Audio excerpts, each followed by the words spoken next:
Hey guys, so today we're going to be talking about the Hario V60 Glass Servers. So one of the very first things I want to talk about is the materials used in this server. So it's got the high boroscosite glass, which is classic for Hario.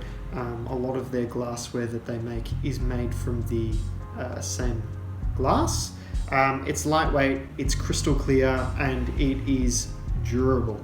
It is very strong. I've heard many stories of people either dropping these or banging them up and expecting them to break, and they don't.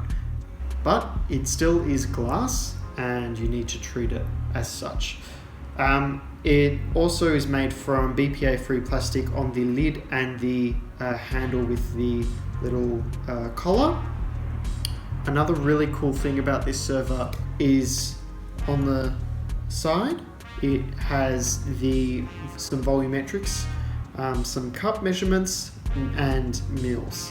Now this is the O1 server. We also have the O2 on our website. Difference being the capacity. So the O1 is 360 mils, while the O2 is, I believe, 600 mils. Now another feature that this server has is, as you could imagine brewing with a V60, I have a little clear plastic O1 size dripper here. Once you've done brewing, you can actually use the lid as a little mini drip tray. So instead of taking your entire brew over to the bin or wherever you use your wasted coffee grounds and filter, what you can actually do is just quickly slip this under, take it over, do what you have to do, and then you can quickly either give the cap a rinse, pop it back on, and it will store your hot coffee and keep that thermal retention in there. And this does keep hot for quite some time.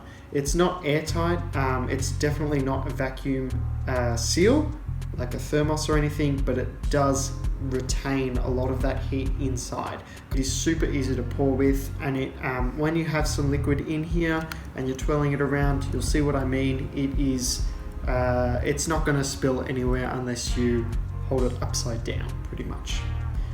This is the Hario V60 O1 server. Thank you so much for watching. We'll have all the links down in the description of where you can get this and where you can learn some more information. This is a really inexpensive, yet it has a lot of the features that you want in a glass server. Thanks again, have a great day, and we'll see you next time.